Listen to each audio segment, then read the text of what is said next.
So I'm just going to get the ball rolling here. My name is Michael McConnell. Welcome to Equity House. I'm the head of community engagement and partnerships for Equity Platforms. And if you're not familiar with Equity Platforms Inc. is a public benefit corporation focused on building community wealth through real estate assets and blockchain technology.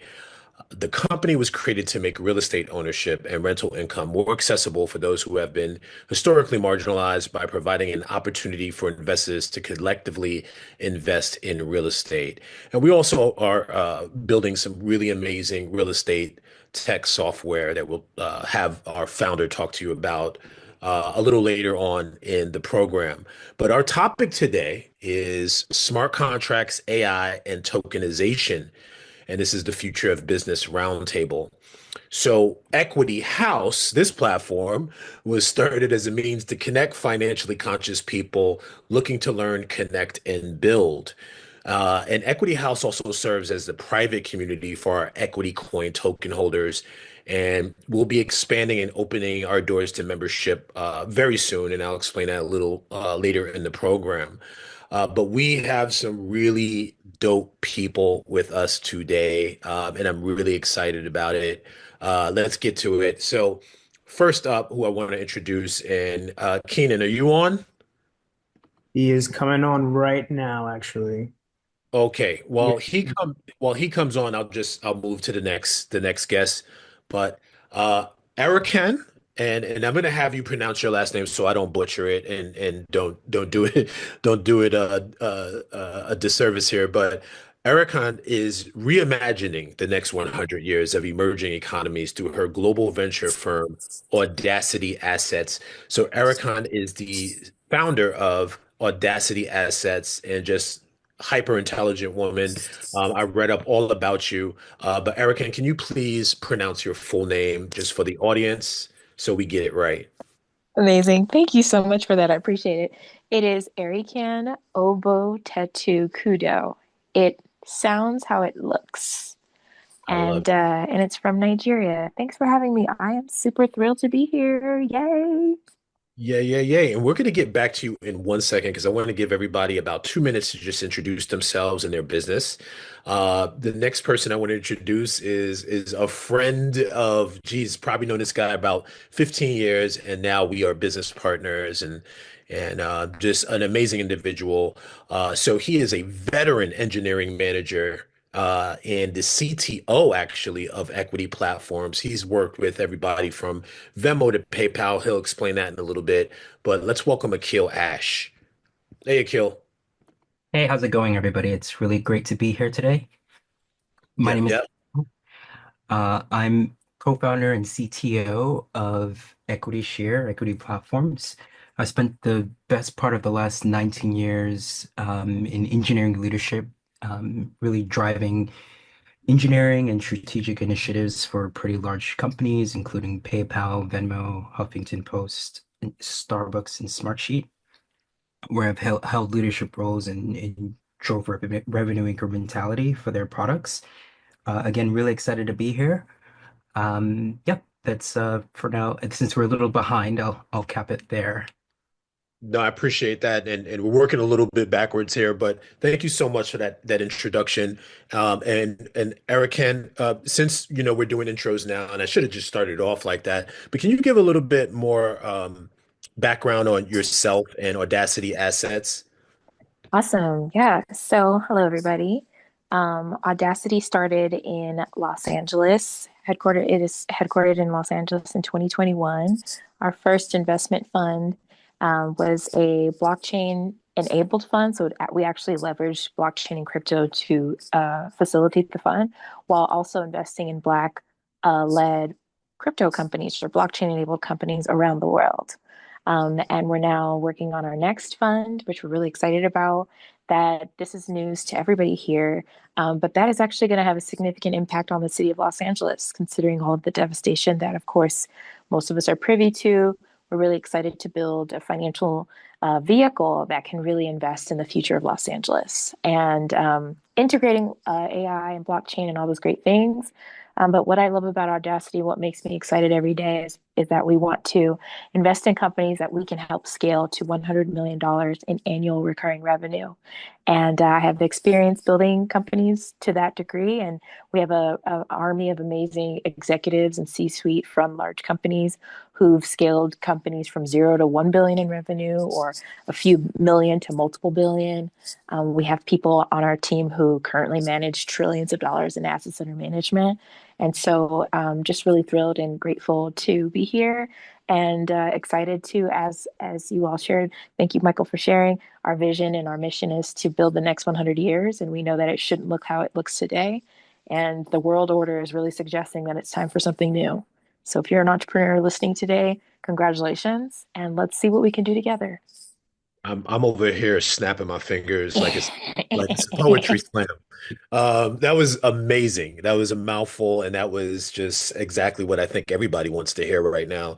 Thank you so much also for incorporating in, sort of like community focus and centric work, because that's our heartbeat here at Equity Platforms. So thank you, and I will get back to you shortly. But to introduce, I think he's here now. Let me see. Is KB? Okay, there it is. Keenan, so I want to introduce our third guest. Keenan Benning is a full stack blockchain developer and founder of Catalyst Digital Ventures, LLC, and the technical lead for Crypto Tours. So Keenan, could you do the same and just give the audience a light introduction about yourself and what you do? Hey guys, yeah, I'm glad to be here, everyone. I'm Keenan, the blockchain engineer focused on smart contracts, tokenization, and the intersection of AI. Um, I build scalable blockchain solutions for businesses to tokenize assets, automate their transactions and integrate AI logic into the smart contracts. And I've been serving as the technical lead for Crypto Tutors, and I also share my insights via my Crypto newsletter, keep it at satoshi.com. But yeah, I'm excited for the conversation today. Excellent, man. Excellent. And we're going to break down some of these terms. So some of you who may be new to some of this language, a lot of times, what I call the corporate jargon is used to keep us out of the room and away from the table. So I'll just, address two terms that you're going to hear throughout the conversation. First, I want to talk about smart contracts and break this down in the most simplest terms.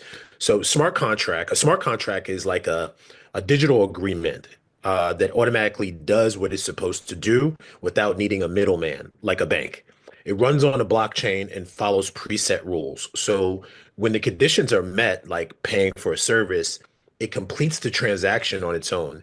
This makes deals faster and more reliable because no one can change or cheat the contract once it's set up. The next is tokenization, which is a process of turning real world assets like real estate, stocks, or art into digital tokens on the blockchains. These tokens represent ownership and can be easily bought, sold, or traded. Just like shares in an economy, it makes investing more accessible by allowing people to own small fractions of valuable assets instead of needing large amounts of money to buy them outright. All right, so just wanted to touch on that really quickly and jump right into it. And Ericon, I'm going to go directly to you. And because I want to keep this conversation about Audacity assets and all the amazing things that you're doing. So Audacity Assets is all about funding the future. What key factors do you look for in blockchain or AI startups before making an investment? And what are some misconceptions that founders sometimes have that can hinder them from a successful capital raise? Yeah. So the first question, what are certain things that we look into? I really appreciate working alongside entrepreneurs who have strong commercial instincts. And I think that there's all sorts of types of entrepreneurs who get funded. So that's one thing for people to be aware of. There's people who have relationships and can have a dinner at their house on a Sunday and raise $50 million from their friends and their family. And like that, there's that group. And those people may or may not need to have a bunch of boxes checked. And then there's a whole another demographic of people who have maybe started and exited multiple companies. And so people instinctively trust them because they've quote unquote seen success before. And then there's people who kind of treat raising capital as like, I'm going to have a science lab and I'm going to experiment with a bunch of things, but I don't actually know if there's a real business here and I'm going to see. And some of those people get funded as well. Where Audacity stands is we like people who have a commercial instinct. So what that means is you have an understanding of the technical opportunity that you're solving for, which is what most people would assume is what warrants venture capital. But Audacity really requires that you understand how it's going to make money. Hmm. And that's important because you have to know our game too. Our game is that we have to ensure that this has some sort of liquidity event or that this generates some sort of value to another company such that they want to buy your company, or such that your tech stack is so valuable that PayPal or Amazon says that we can't move forward without what you all have created. It's so valuable to us, and so we want to engage in a transaction. A venture capitalist needs those sorts of activities in order to actually do their job. So commercial instincts are really important. And I guess that actually answers the second part. What founders really miss on that is, I think people don't always know that, like, if you're a solid business person, you're very rarely going to have people play you. It's not as common. Like, if you know how to essentially print money, or if you know how to make $1 million, if you know how to make 10 million, if you know how to sell something and get back 100, it's like you really become more indestructible. And so, particularly in talking with a lot of Black entrepreneurs, entrepreneurs from different backgrounds who may not have ever had a shot to create something amazing and awesome, I think positioning yourself and packaging yourself as a solid business mind is a valuable thing, because it increases trust, because ultimately we're all here to do bottom line business. So that's not all the talk on the technical stuff that's really interesting, but it's really important, especially in these times as we're in economic challenges. Most people are looking more bottom line, because ultimately that's what we're all here for. Even if some people really get excited about the tech, the bottom line is still the bottom line. Yeah, no, I love. I feel like every time you talk, I want to insert a Jay-Z quote. It's like it's like you keep hitting the nail on the head. I love what you said, especially the last part. I think in this space, there's going to be so many new problems that pop up that poses an opportunity for a lot of people who are interested in tech that want to solve problems. So thank you for that. And I want to jump to Keenan really quickly. So there's an old movie quote that said, "If you build it, they will come." And there's been so many advancements in the last few years in terms of blockchain and tokenization. We're still not at the mass adoption level yet, but from a developer's perspective, what are the most promising advancements in smart contract technology, along with AI, that can help businesses scale? Yeah, that's a great question. From my perspective, I think the most exciting intersection right now is AI powered smart contracts. Basically, where AI isn't just analyzing data, but it's also actively executing on blockchain transactions. And so, one of the examples I've seen is a company called Reflect. It's like a DApp that basically enables DeFi transactions via natural language. And so, one of the interesting things I think of when I see the lack of mass adoption, I think, is people are just hesitant to have this much control over their wealth. And so they're always scared of doing the wrong thing. And so that makes people hesitant to jump in the way they want to actually use some of these features. And so AI is promising a way to simplify that, where you can say, hey, I want to swap ETH for USDC, and you say it in text, and it just does it for you, versus having to go to Uniswap and figure out how to get a MetaMask account and get a Ledger wallet, all of these things that we have to do currently. So that's one of the things I think is very exciting. Outside of that, I also see we're getting AI empowered key opinion leaders. There's one called AI XBT. Basically, is a AI powered crypto Twitter KOL. It has over like 500,000 followers, and it's basically just constantly ingesting crypto Twitter sentiment and real time market data to generate trading insights. And it does it 24/7, 365. So you can you can follow it, tweet it, and ask it advice about any crypto project, and it more or less gonna have an opinion on it. And if you're also a serious trader, it has like a Bloomberg like terminal as well, which is allowing people, extra access to get, closer, get more real time data. So those are the two things I'm seeing, basically, that are very exciting for me, and that I think can, generate some mass adoption in ways that we haven't been able to do currently. No, no, thank you. What was it called? AI? What was It's that? it's AI XBT, right? And it's a Twitter profile, so you can go on Twitter and look it up, and you'll see it. And it just launched in November, late November, and it already has 500,000 followers. That should let you know how quality the tweets are. So when it first came out, obviously we were waiting for some hallucinations, and it was really effective in terms of like the data it was getting, and it was actually making some really good calls. And so people started to, actually take it for gospel. And for a while, it was doing pretty well. But it also just shows you the power of AI since it doesn't sleep. And so the competition, of course, are humans, but we have to sleep, and we lose energy and stuff like that. But this AI thing is just going constantly 24/7, 365. So it's really powerful to see what that can prove moving forward. Excellent, excellent. Thank you for that, man. I'm going to research that myself. But Akil, just jump into you really quickly. We keep saying blockchain, blockchain, blockchain, which everything is hosted on the blockchain that is crypto or token related. What advice, especially founders that want to jump into this, what advice would you give to founders looking to actually integrate blockchain and AI into their businesses? Are there any specific tools or platforms that you would recommend? Yep, absolutely. I think the first thing to understand when we think about the blockchain is it's a ledger, right? I mean, think about your bank account, and when you look at your bank account's ledger, you can't really change anything that you see from last week, for example. You can add to it, but you can't really change anything, and that's pretty much how the that is pretty much how the blockchain is, right? It's immutable, but you can add to it.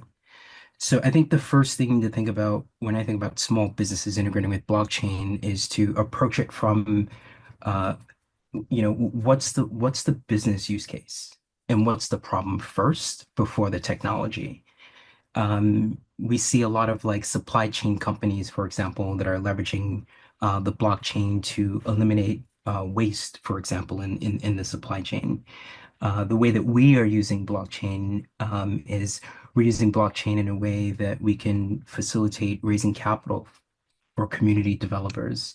Uh, Blockchain, I think for me it's an incredibly important kind of change or tool for our culture, specifically for these reasons.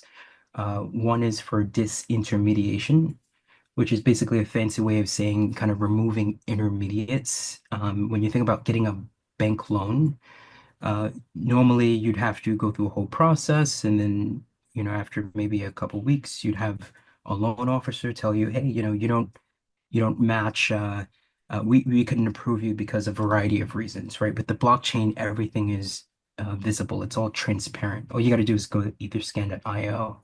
So I think for the transparency perspective is really important. Now, one way that I think all of us could be using blockchain for one is um, A, it's a great tool for raising capital if you're leveraging tools such as Regulation CF, which is this is a legislation that was introduced by the Obama administration in April 2012. And it was introduced with $1,070,000 was the limit in which you can raise capital for small businesses. And that has changed to $5 million. Access to capital is incredibly difficult when you don't meet the use cases that Ericon has surfaced earlier. If you're underneath the $10 million cap, um, or if you're now starting off, access to capital could be difficult, and the cost of capital, especially for vulnerable communities, are especially difficult. So, with Equity Share, we leverage the blockchain for uh, you know being able to provide this value to our community developers, so they can raise capital to build more affordable housing in our downtown corridors, right? I mean, if you look from San Francisco to Seattle to, the downtown in LA to even parts of Miami, I mean, there's a lot of blight, there's a lot of um, opportunity, I think, of ways in which these communities could be improved. So, through tokenization, blockchain, and leveraging RegCF, we are able to provide that value to our communities. So, I just wanted to share that. Um, Yeah. yeah. No, that's great, man. I mean, we're looking at, if we talk about market growth. So just wanted to read this stat really quickly. So organizational adoption as far as artificial intelligence is concerned. As of 2024, approximately 35% of global companies have integrated AI into their operations, with an additional 42% exploring AI adoption in the near future. So, everybody keeps saying AI is the future. AI is now, and its various features. But I wanted to get back to the bag. Let's talk about the bag. We got a lot of entrepreneurs in the room. If you're an entrepreneur, drop some love in the chat. Let us know what your business is. You have some real players in the room and people that you should be connecting with. So, Erican, I just wanted to go back to you really quickly, and I wanted to talk about institutional investment. So, institutional investors have historically been cautious about blockchain and digital assets. Um, do you see this changing? If so, can you provide quick examples of how adoption is accelerating? Yeah, so I think that there are the innovators and then there are the laggards and then there's people in between. I think for everybody on this call, it's valuable to develop some discernment on what types of players you're interacting with or you want to interact with. But I would say one thing, we have to think about the administration that we're in. I do think that with Trump being in office and they're talking about a Dogecoin dividend going back to all American citizens based on whatever whatever money they're able to identify and slash because of all of the efficiency that they're bringing forward. So I say all that to say that when Audacity started in 2021, there was probably a lot more apprehension. I think that, and it's had its ebbs and flows based on the bull and the bear market. So I think it goes up and down. Right now, I think people are cautious on the sidelines trying to see what the administrative component will be because a lot of us can or can't do certain things based on regulations. You mentioned Reg CF Akil earlier. So these things are very important in terms of what is within the law and what's outside of the law. And financial institutions influence that, but they also have to play ball with that. So I think I just wanted to give some context as to why or why not there may be institutional hot or coldness around all these things. But in terms of institutions that are very clearly signaling that this is what we're doing, we're going for it. Obviously, they're the big ones like BlackRock. Larry Fink has made a lot of commentary on the value of blockchain and tokenization for all of their assets, or just generally thinking about, they're the largest asset management financial institution in the world, and they're thinking about tokenizing their assets. We're really big fans of the C-suite and executive leadership at S&P Global. They have launched in the last 2 years an entire team dedicated to decentralized finance. So if you find yourself thinking about as a small business, or we talked about folks who aren't at the $10 million threshold just yet, if you're quote unquote a smaller company today, but you could imagine yourself being a larger company or you have desires for that, there's a world where you could become an S&P 500 company, let's say in 25 years, and you're completely on the blockchain in terms of the tokenization of your cap table and your equity ownership. And that could be really cool. And these are conversations that Audacity's had with S&P's C-suite about the potential for tokenization, given the role that S&P plays in financial markets. And then I will also acknowledge the company KKR, private equity firm, a very valuable company in terms of their guidance and support of Audacity. But essentially, they launched one of the first tokenized private equity funds to allow smaller wealth pockets, and in their case, smaller people who want to put a $5 million check in, because historically, KKR won't raise money from individuals historically.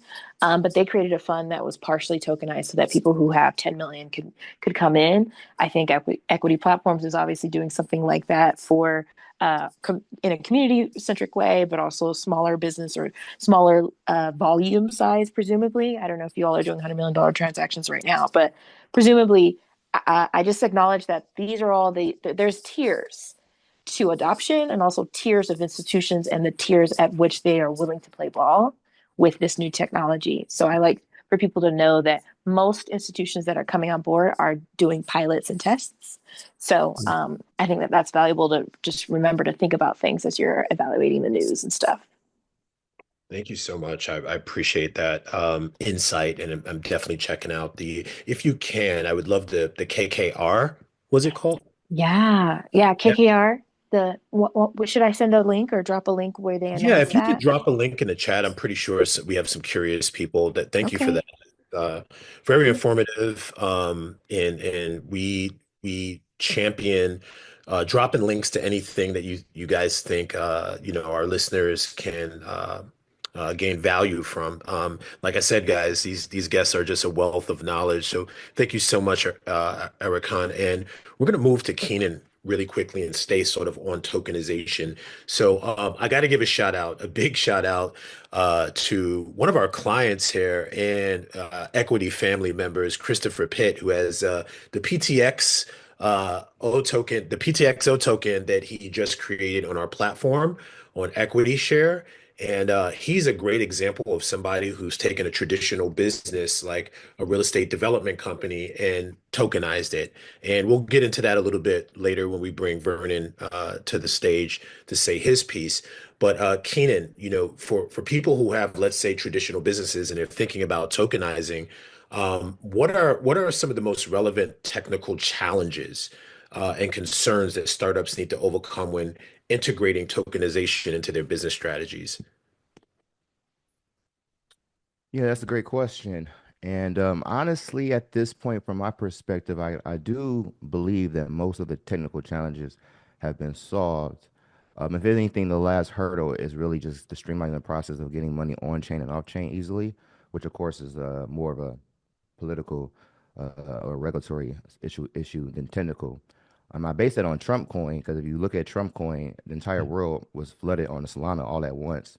And while it was crazy price wise, the network actually held up pretty strong, which would have never happened 3, 4 years ago. And so I think we're getting past the era of blockchain stability where that was the limiting factor. I think now it's more so security, which is more so best practices and also psychological adoption. I think that's the last hurdle we really um, need to get past. And so I would think that the what businesses really need to worry about is the security and the trust aspect, making sure that their audience understands the risk that's involved with crypto, because we still haven't fully eliminated all bad actors, and we probably never will, of course. But that's always a issue. And then, of course, the learning hurdle of your users having to understand the process of getting familiar with the workflow of dealing with crypto assets. So I think that's really where it falls down to right now. So it's not so much technical because I mean, especially now with these AI tools that we have that can offload some of those technical challenges for your engineering team, people are much more equipped to build very robust systems in crypto fairly easily now. Yeah, and they can also just contact you, right? Of course, of course, of course. You can contact Yeah. me, and I'll definitely help you out best I Yeah, can. man. Keenan, you've been doing your thing, man. I read up about you and your contribution to blockchain development and everything you're doing is super impressive. And we always want to bring the best of the best to the forefront when we do these events. So thank you so much. Oh Um, yeah, I appreciate that. If I yeah, can, man. Mike, Yep. Go ahead, Akil. yep. So for small businesses adopting tokenization, just to add to that, one of the big challenges when we think about tokenizing, say, your entity could be like the gas fees. Sometimes those gas fees, which are fees that you incur when you do a transaction on the blockchain. And a transaction on a blockchain could be, hey, I have a smart contract. Let me deploy this to the blockchain. That's a transaction that incurs costs. Think of it like every interaction you make with the blockchain would likely yield costs. So today, sometimes those costs could be pretty high, invariably high, especially for a small business that's highly budgeted. So, there's a few things that you could do in that sense. One is you hire the right talent to optimize your smart contracts. So when you're doing your deployments, they're not as expensive, and there are very specific approaches that you could take. I won't go into that right now because they're very technical. But the second bit, which is a lot less technical, that I think a lot more of us could take advantage of, is when we look at layer two. There's layer two, which is um, um, a different version of Ethereum. There's Polygon. There's Optimism. These are layer two networks. We're making deployments to those networks underneath Ethereum, they're significantly less expensive, which can be very advantageous for small businesses that may be doing a lot of interactions with the blockchain. So I just wanted to add that because that is a cost uh, kind of categorical item that I think many small businesses would be kind of running up against that I wanted to provide a solution for. So. Thanks for that, Akhil. And I wanted to quickly just bring in our founder, Vernon J, who's been wrestling with LinkedIn all day. But I wanted some insight from you, Vernon. You there? I'm here. I'm always here. All right, I love it. I love it. He's tapped in. So you're definitely, I would consider you one of the pioneers, at least in my world, because when you called me in 2000, you started using words like blockchain and tokenization. I thought you were talking about a rap album or something. I'm like, what are we talking about here? But you made great comparisons to, I guess, sort of the emergence of the internet back in the day and the emergence of blockchain and AI. Can you touch on a little bit of those parallels? For sure. So I think everybody on the call is probably a millennial or older. I think that's pretty much our audience. And you probably remember when the internet started to come out. And you remember in the early 90s, what there's a few things that people don't realize is that prior to 1991, it was basically it was illegal for businesses to own websites or individuals to own websites because the government needed to regulate it first before allowing people to own it. And I think you can see some parallels between AI and blockchain of what's happening today. And back in the day, in the early 90s, when you wanted to create a website, it was really time consuming and really expensive. I mean, you needed an HTML guy, you needed a server guy, somebody who understood databases. You needed to have all of these elements come into play, and it would take you months to create a website. But today, the reality is that everybody on this call can create a comprehensive website before this call is over using Squarespace, GoDaddy. There's so many tools that we can use. So I see many similarities between AI, blockchain with the emergence of the internet, where now if you wanted to create a token that's backed by your assets or backed by your company or a cryptocurrency for that matter, you're going to need to hire a cryptographer, you need a legal team, you need a lawyer, you need, all of these different aspects to come together. And for Equity Coin, we spent hundreds of thousands of dollars to create our token, but we've created a system called Equity Share that truncates that cost and that time into fractions of the cost of that because there's systems that are being created here. So once these systems are created, they're going to actually make it so much easier for businesses, individuals to tap into these tools that are allowing exponential growth. And I'll land the plane here. You know, if you guys remember in the early 90s, if you had an internet company, like that was the hot stuff back in the day. Like you had an internet company. That was wild. Like you could raise capital just off the strength that it's an internet company. But if you went to a VC today or any kind of capital allocator and said that you have this really cutting edge internet company, people would look at you like you have 10 heads because every company is an internet company today. So it just sounds weird. It sounds ridiculous. And take the same concept with blockchain and AI. If you go to Silicon Valley and you have a blockchain company, you have a AI company, everybody's all ears, right? It's the hot thing. But in the next 10 to 15, 20 years, every company is going to be an AI company. Every company is going to be a blockchain company.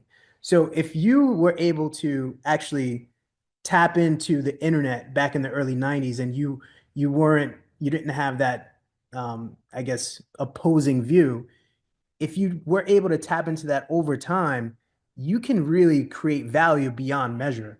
So my thought and what I hope everybody on this call understands is that every company, whether you're a travel agency, like, or you have a cleaning company, whether it doesn't matter what type of company you have, you should be adopting these tools and learning about the specific tools in which you can be able to create exponential growth within your business, and then use it for to create your own technologies.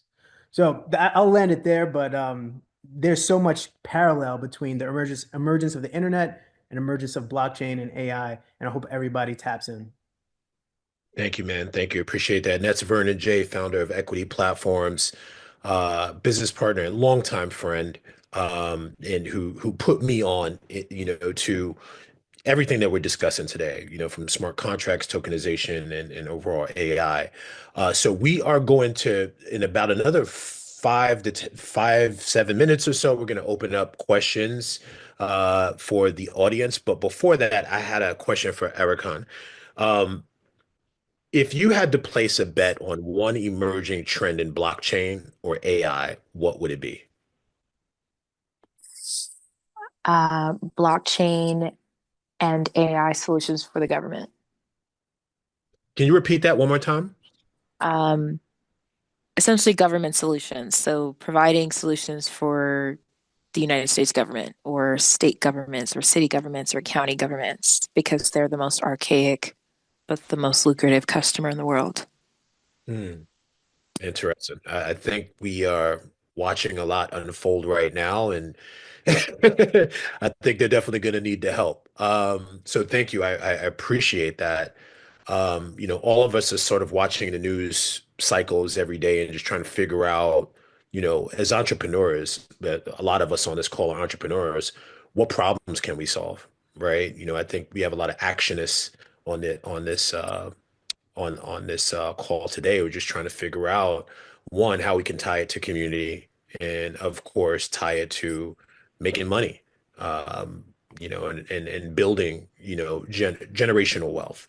So, May I add a nugget on that? Can I yeah, just jump in one more? I just yep. want to invite everybody on the call to certainly reach out to me. But we've assembled a really exceptional group of innovators and investors to rebuild Los Angeles. And I think it's going to be, and it requires a very strong focus on community with also the long-term opportunity for making money, just per the comments you just made. So I would hope that we can work together with equity platforms for sure, but definitely want to just make myself available to everybody on this call that we can do something really powerful that is groundbreaking, integrates all this technology, is like urgent and needed, and also can literally transform entire families' lives, communities of families. So I wanted to just put that out there. Excellent. That, Thank you. that, Thank you so that much, Eric. Akil, you had something? yeah, Erica, that directly aligns with what we're about and what we support. Would love to talk more about that. Yeah, and Akil, Please. with that said, Akil, can you give very briefly, because we have to open it up for questions, can you just, I want to provide a real world case study. Can you discuss very briefly and just tell people about Equity Share? Sure. So for equity share, we enable community developers, real estate developers to raise up to $5 million on our platform, specifically for developing affordable housing. And we also enable investors, and investors could be accredited as well as non-accredited investors. So that means you don't have to have $1 million in assets. That's not including your home. We allow and enable those investors to be able to have fractional ownership in real estate developments.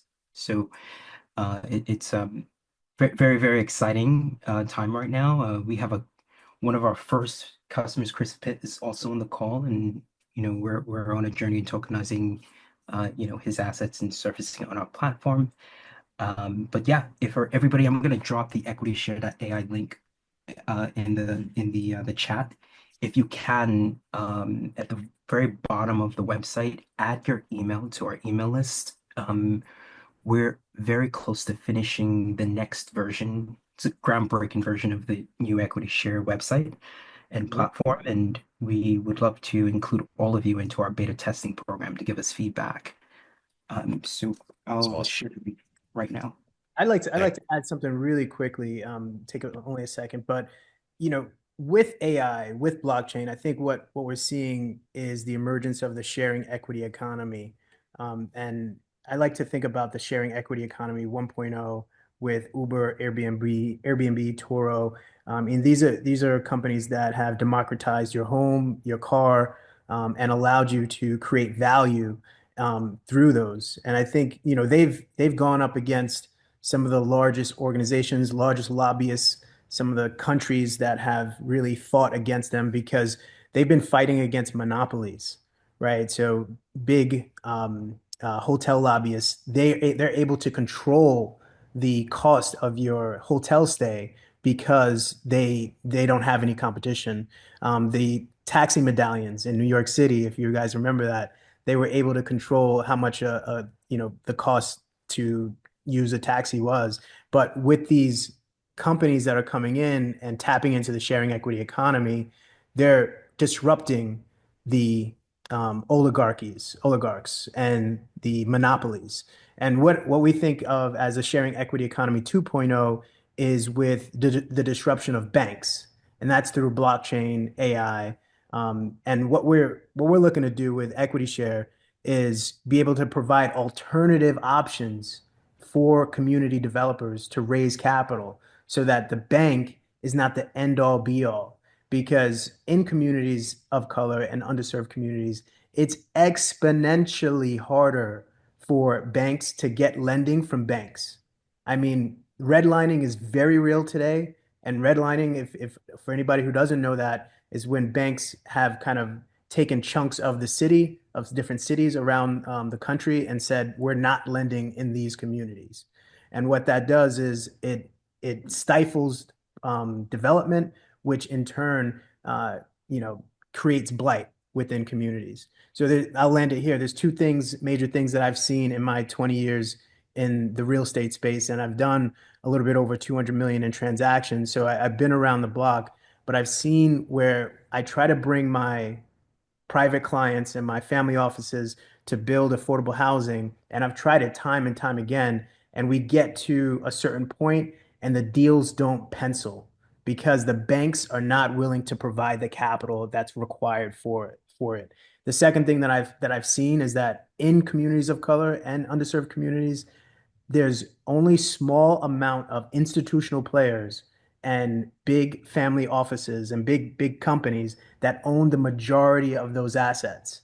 And there's never been a time throughout this country's history where the everyday person can actually own a fraction of those larger assets. It's always been you had to be an accredited investor, and this way, what we're doing with Equity Share, we're allowing smaller developers who have between 5 million and 50 million in assets, that's non-institutional players, giving them the ability to have an alternative source of capital and be able to put it on the blockchain where we make their dividend sharing incredibly easy, and then also keeping a clean ledger, like Akil said, keeping a clean ledger of their investors so that their system becomes more streamlined and so that they can use that additional time that they get from not having to deal with the admin work. Since we're able to put it on the blockchain, they're able to pour that back into their business and in turn create more value.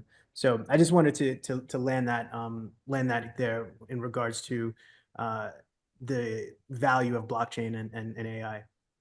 Yeah, thank you so much, man. I appreciate that. And we're going to open it up for questions now. I would prefer you guys use the React button. It's that small little heart button at the bottom if you're on desktop. If you're on your mobile, it may look different. But if you have a question, please feel free to let us know. Or just take yourself off mute because I'm looking now. There's so many of you in here right now. We have a full room. So if you have a question, just please introduce yourself, say your name, and ask your question. And I would ask you to keep it brief. We have about 12 minutes. Okay, so that's Jay. Jay, you want to pop in? Just take yourself off mute. There you, yeah, take yourself off mute, Jay.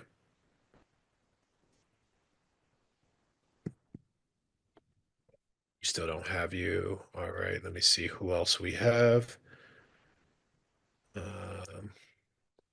Jay's off mute.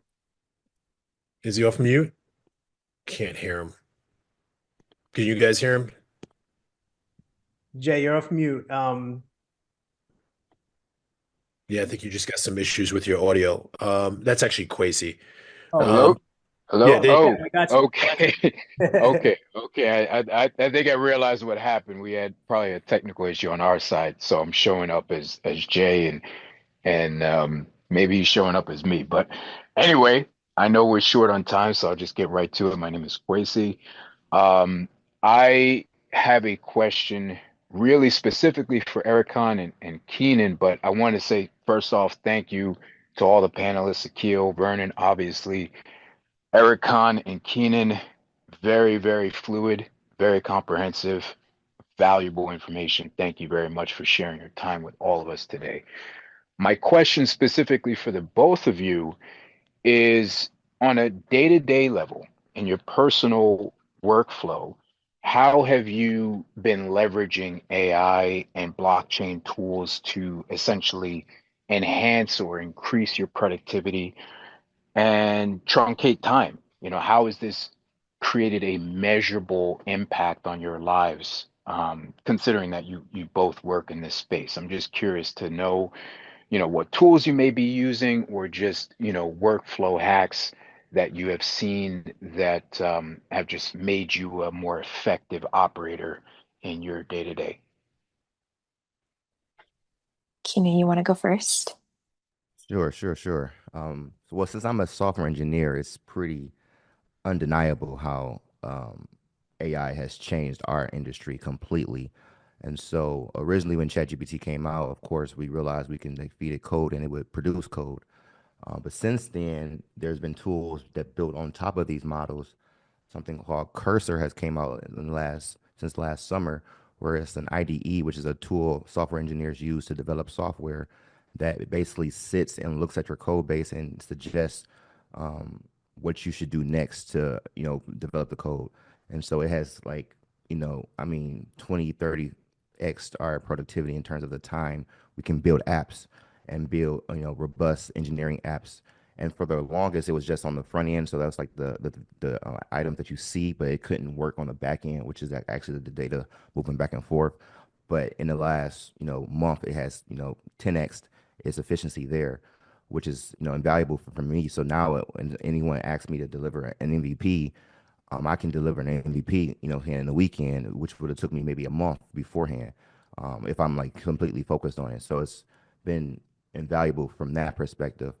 I also use it with ChatGPT. You can also create your own custom GPTs where you can like create it to do certain things for you. For instance, if create emails a lot, you can create your own custom GPT that has your look and feel and your branding, and then you can quickly write some emails and send it to the custom GPT and make sure it reviews it with your look and feel and the effect that you're trying to go for.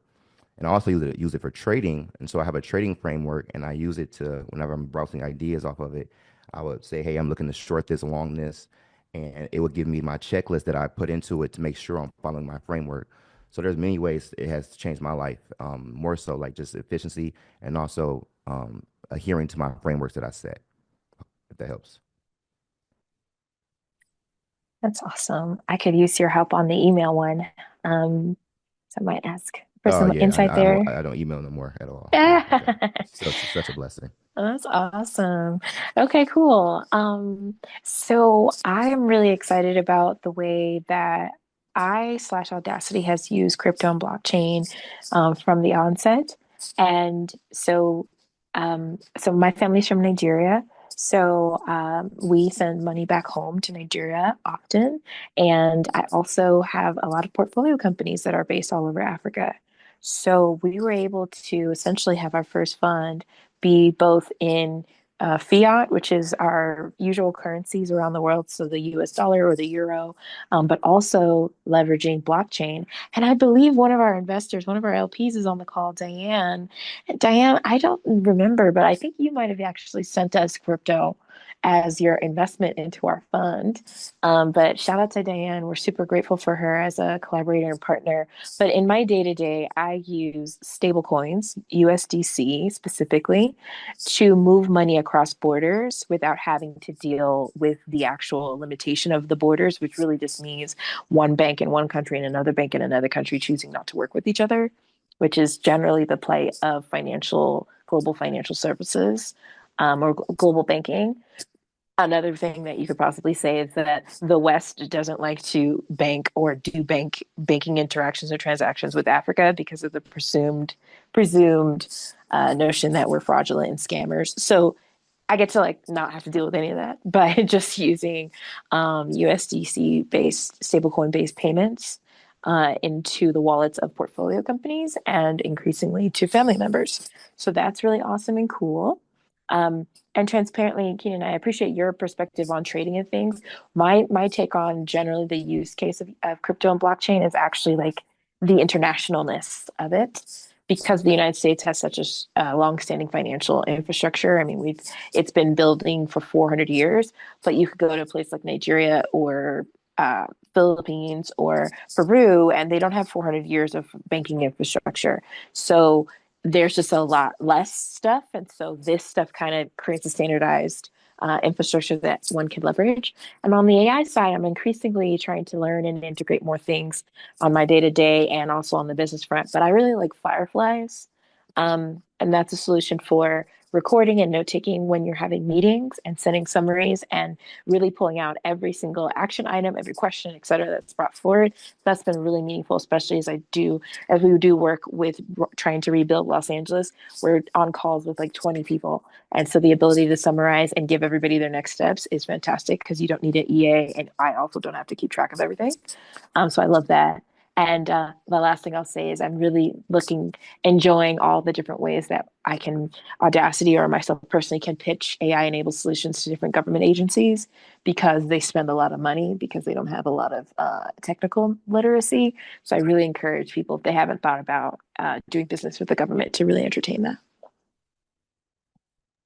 Thank you both. Amazing. For another minute, yes, it will be recorded. We are recording it. Lisa Dixon actually just sent me a message. We are going to share this recording, both on actually on our we have a YouTube page, I believe, Vernon, that's where we'll host this, but we will be sharing this. This is such a great event. Thank you both for that. So I feel like we have time for, let's squeeze in one more quick question if somebody has a quick question. Um, you can just take yourself off of mute. All right. Okay. All right. So, okay, I'm gonna put somebody on the spot here. First of all, can we give a big shout out to our newest board member, Charletta Lewis? All Yes. right. Charlotte, are you there? Just putting her on blast. She's probably on a phone call, double tasking right now. But Charletta Lewis is our newest board member. Vernon, did you want to just say a little welcome to Charletta to the team? For sure. I mean, for years we've been searching for the, the perfect or the ideal board member to come on board and help us with our capital raising efforts. And Charlotta has so many years of experience helping startups raise capital, and she's really provided us with all the nuances that are required to put us onto the next level as we go into our next $2.5 million raise, angel round raise. And as we move towards Silicon Valley, we just have a new satellite office out there. So there's actually a press release that's going to be launching today, just explaining Charletta's new involvement at Equity Platforms, and we're just proud to have her on board. Excellent, excellent, man. Yeah, man. So we're shaking and moving. A lot is going on in our world, and the number one thing for us is community. As you heard, even from Ericon, is her focus. She's doing all these amazing things, $100 million transactions, all this stuff, but she still always brings it back to community. And I think right now in this climate is going to be even more important. And this is how you stay in community, by attending events like this, by you know. Adding people on LinkedIn and reaching out to them and sharing your ideas or trying to offer resources and showing that reciprocity. So I just want to thank all of the people who attended today and shared our event and continue to show up constantly. I want to give a special shout out to our equity coin token holders, our EquityHaus fam. You guys are amazing. You're always showing up in the chat and supporting one another. So what you guys can see is we're going to be announcing our next event very soon. The best way to stay connected with EquityHaus events is to make sure you're following us on our LinkedIn account, which is really our destination where you can just see all the activities and what's going on with the company.